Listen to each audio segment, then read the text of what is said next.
Doctor नसलो तरी अजूनही ऑपरेशन करतो.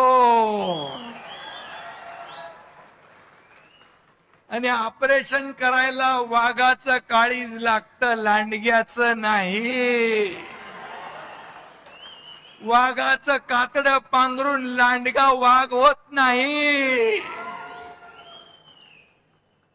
4 वर्षापूर्वी यात लांडग्याने मला धमक्या दिल्या होत्या.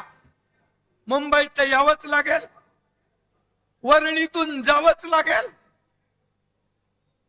अरे कोणाची काही जागीर आहे का मुंबई?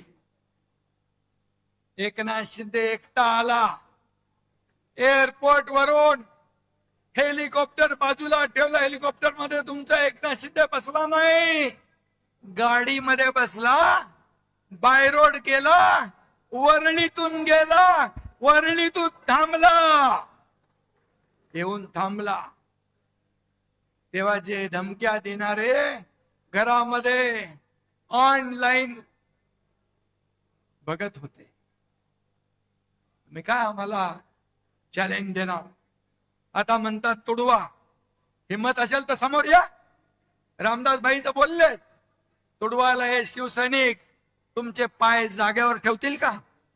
तुडवायला पाय लागतात. हे शिवसैनिक आहेत, हे कडव्या बाळासाहेबांच्या विचारांचे आहेत, धर्मवीर आनंदीगे साहेबांच्या विचारांचे आहेत. त्यामुळे आता किती केविलवाना, सकाळी खासदारांना शिव्या द्यायच्या आणि संध्याकाळी त्यांच्याबद्दल चांगलं म्हणायचं. हे काय चालू आहे? तुम लढो हम कपडा संभालते, अशी शिवसेना चालत नाही.